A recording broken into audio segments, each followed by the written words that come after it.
Hi, my name is Jerry Wise, and I'm a relationship expert. I'm the director for the Center of Self-Differentiation. I've been a relationship expert and coach for 40 years, almost. I'm fortunate enough to be down here in South Beach in Miami, staying at my favorite hotel, the Metropolitan Como Hotel, which I would recommend to anyone. It's a beautiful hotel, and the hotel service is spectacular. They've been so kind in helping me.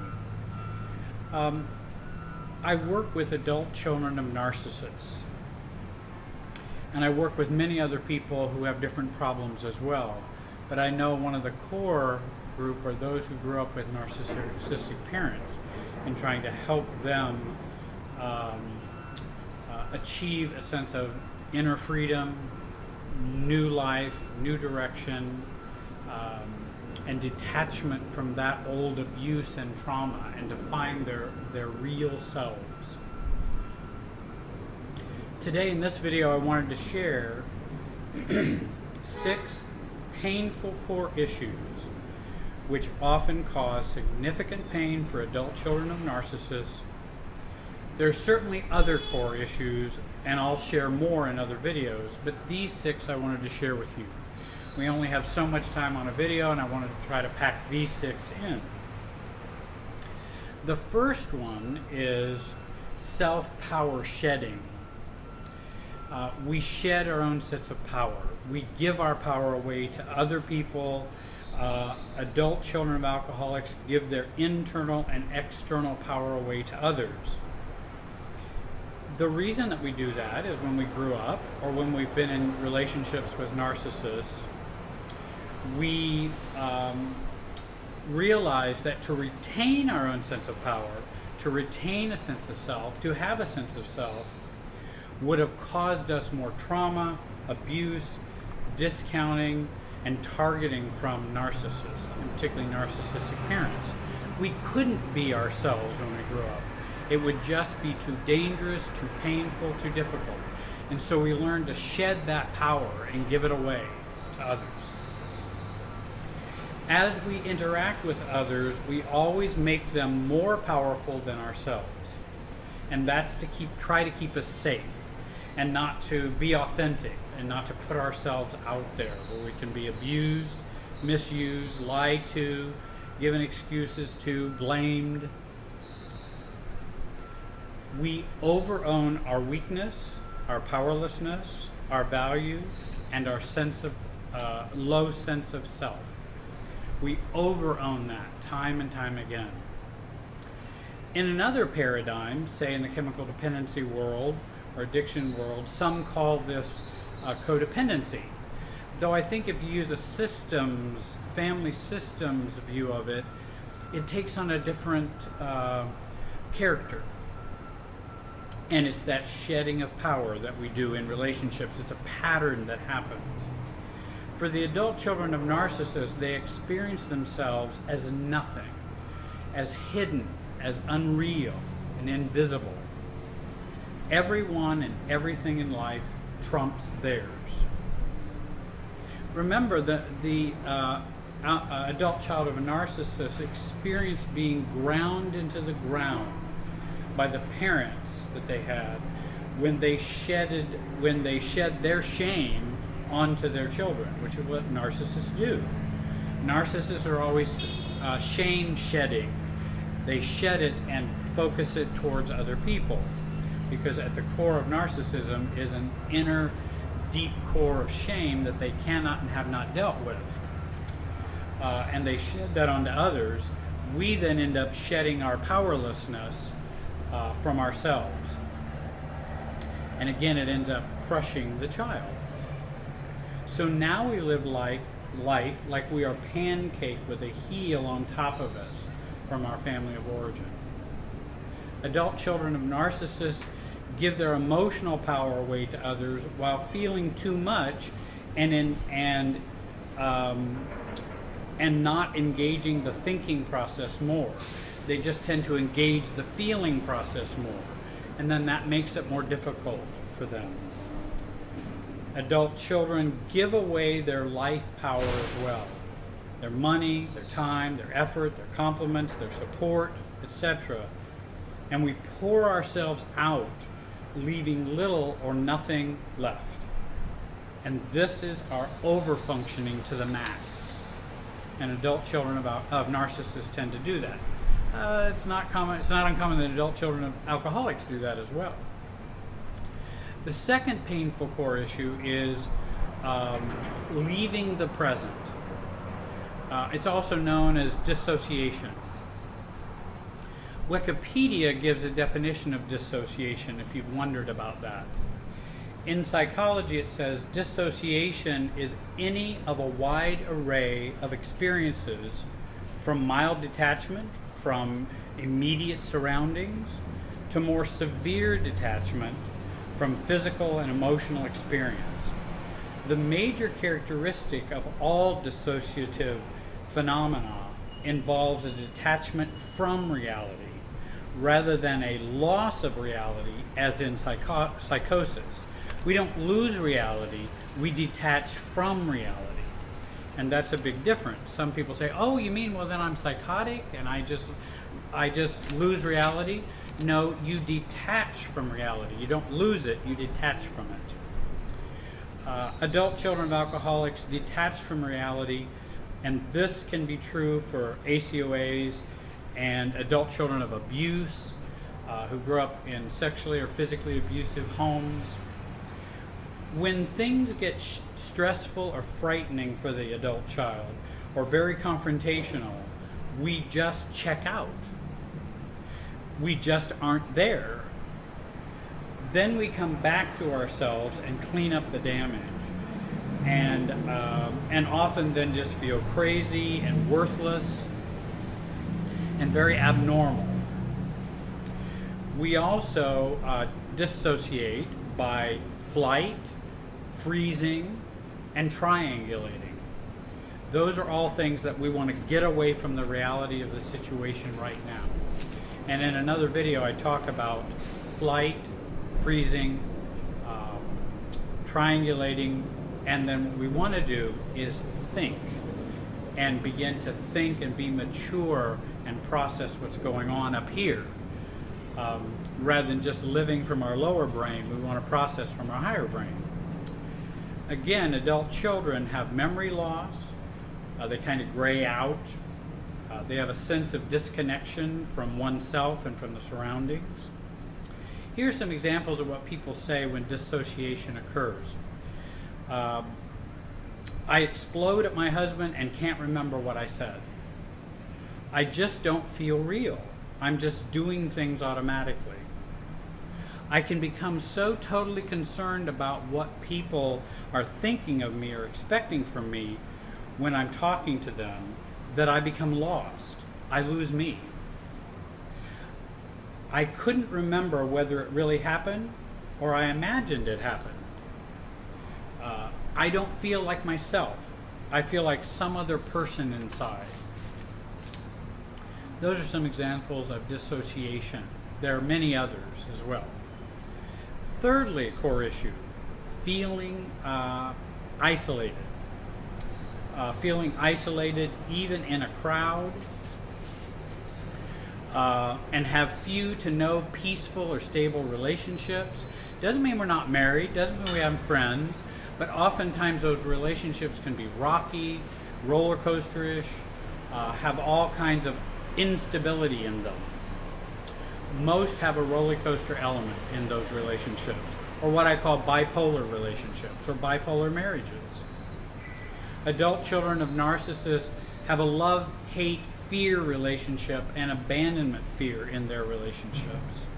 Again, feeling very isolated in their own little stovepipe. Adult children of narcissists are overwhelmed by other people. That's very common. If you've been abused verbally, physically, emotionally, sexually by narcissistic parents growing up, then you will be overwhelmed and feel overwhelmed just being with other people. They experience only conditional love from others. That the whole world is built on conditional love and conditional acceptance. They experience relationships as having one foot on the brake and one foot on the accelerator most of the time. And they never know whether they want to go or stop, or go or stop, or go or stop. And sometimes they'll just jam on both and have lots of stress and anxiety as it goes up, and end up burning up the engine, or themselves, and not really going anywhere. Sartre, the philosopher, said something and wrote something very poignant, I think, for this. He said, hell is other people. And I think that sums up many times the experience of relationships for adult children of narcissists. Fourth painful and core issue, unresolved intergenerational trauma. Oftentimes, narcissistic parents were abused by other narcissistic or alcoholic parents or abusive parents who were abused by their parents, who were abused by their parents, and there's an intergenerational transmission of that trauma and pain on down to us. From narcissistic abuse, emotional and physical, from shame shedding by narcissistic parents or parents, and creates frequent and intense reactivity in us, or PTSD, feelings of desolation. This family brain, I would call it, or lower brain or limbic brain that we learned growing up in our family of origin, we have inherited from that intergenerational trauma. This guides and pings our feeling system. The emotional system is not felt, but it is triggered. The feeling system is conscious and felt, and we have feelings. And one of the things I work with people is to help them heal and resolve and grow up their emotional system, not just deal with the feelings that come as a result of it, or to change that system within them. For example, denial and believing we had loving parents. That is a belief that comes out of the trauma, the narcissistic trauma. I love my parents. I know they love me. However much, if anything, and all they do doesn't say they know how to love someone. But I still believe that. Intense shame from the shame shedding. Hypervigilance when interacting with others. Too much awareness, too much sensitivity, too much emotionality or feelings because of this unresolved intergenerational trauma. And then we have the internalized abuse and shame and criticism that's stuck right in here. And so to resolve that resolves the intergenerational trauma. Fifthly, the adult child of narcissists have a negative, grandiose fantasy. There's a grandiosity about them. Now let me tell you what that means. Grandiose in a negative way is how an adult child of a narcissist would experience it. The narcissist has a grandiosity that is in a positive way. They see themselves as way too wonderful, way too great, way too fantastic. They can affect the whole world. They can affect their children. They can affect everybody. Everybody needs to do their bidding and come on bended knee to them. The adult child of narcissist also has a grandiosity, but it's a negative. I'm so special because I'm not special at all. I'm so powerful because I feel powerless. We then feel over-responsible for everything, everybody, and all things, others' feelings, others' reactivity, others' disappointments and judgments. And the reason why relationships fail is it's all my fault. Why they succeed, it must be what I'm doing right, or adjusting, or pandering, or helping make the relationship work, and that's why it worked. It seems everything is my fault and is at my control. That's very, very grandiose. And it causes us a lot of anxiety and a lot of pain. Everyone sees me. Everyone's always watching me. Everybody's aware of me and thinks about me. No one would ever want to be a friend to me. No one in the world. Very grandiose. And even, I say, we feel responsible for the weather. And again, it's a very grandiose negative. And I mean responsible for the weather in a negative way. If it rained, well, what did I do wrong? We were going to have a picnic, now we had bad weather. Well, I probably didn't do something right or displeased God or something. Very grandiose. Stop thinking you are so special.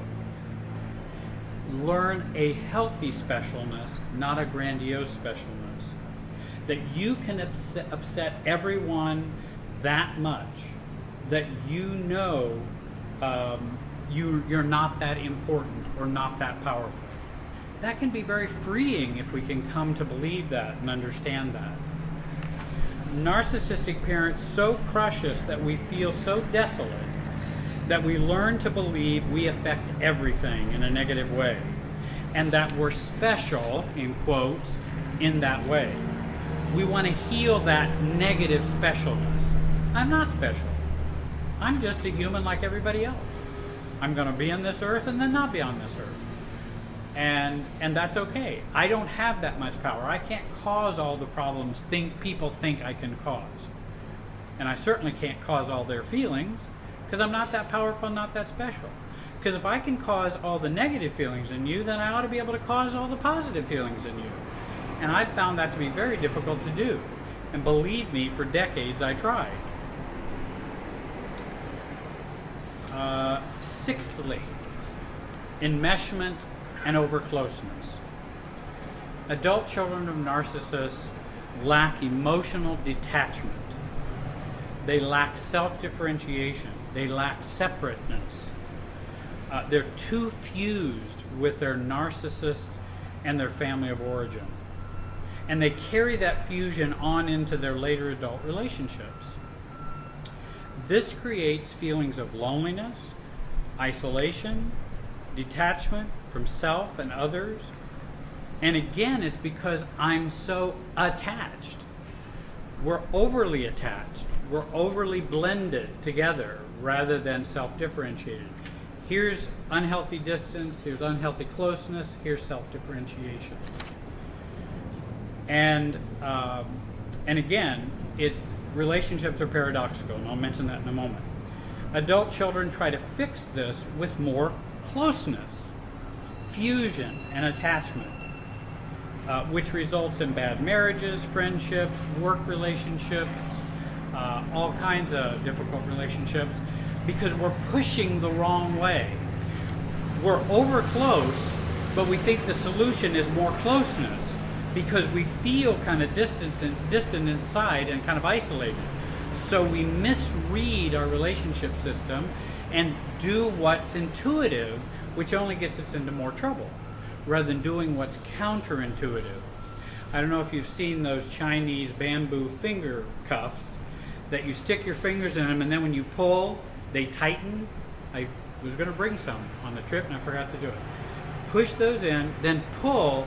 It's intuitive for us to pull out of that bamboo stricture. But the way you get out of it is to push in and then pull out. And that's counterintuitive. Same way with relationships. Relationships and systems thinking tells us relationships work paradoxically. To get close, we must get some distance resulting from our abuse and our trauma. That distance makes intimacy happen. Over closeness keeps intimacy from happening. And when I work with marriages so often, the couple is over close and they're trying to get closer and be intimate. And I keep telling them, if you could learn to be more independent, and if I can use that word, more differentiated, more distance between you, you might be able to come together and be more close as a couple. If you want help with these 6 painful core issues, contact me to schedule one-on-one sessions with you to help you free yourself from that helplessness, despair, rage, self-pity, self-loathing, and enmeshment, and all the ways that we're stuck emotionally or in relationally. I work as a self-expert. I hope you'll contact me. My contact information is on the screen. You can also, I hope you will join my YouTube channel, Jerry Wise Relationship Systems on YouTube. The same name for my Facebook webpage. And I do have a website, jerrywiserelationshipsystems.com. And I hope you'll continue to follow my videos. I've got several videos that are coming very quickly. And I want to thank you today for joining me down in sunny Miami here. And I hope you have a great day.